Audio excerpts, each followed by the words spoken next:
Hey guys, just want to make a quick video on this bottle capper. If you're looking to do home brewing, making your own beer, things of that nature, soda, doesn't really matter. You need a capper. Something like this here is all high quality. What this does is puts the pressure on the caps and installs the caps on top of the bottle. That's what it does. And here's some examples of some of the caps. These are red. There's all kinds you can get today. These are bottle caps. You can see what they look like. And what they're designed to do is you put them on the bottom base of here. There's a little magnet right here.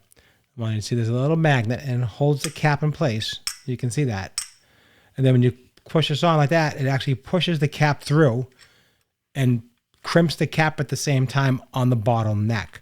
So that's how that works. This is very high quality, like a heavy duty plastic with a metal ring with that magnet right there. You can see how that magnet just sticks.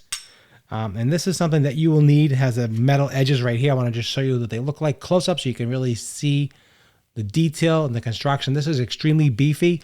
Got the mechanical right there, those little spring right there that just pushes right through. So when you put this on the cap, on the bottle, just stick. I like this idea how it's magnetized like that. You don't have to worry about it falling off.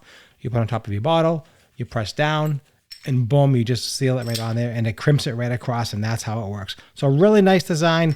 This works really well. Again, all high quality, all real strong stuff. You can see here how it looks. And it works fantastic. So something like this, I'm definitely going to recommend if you're doing your home brewing or bottling or soda pop, whatever you're doing, you need to cap it. You need something like this for sure to do that. So I hope you enjoyed this quick review. If you do enjoy this, please don't forget to follow the channel for more, like and share. Do appreciate that, and hope it brought you some value. Thanks for watching. Make it a great day.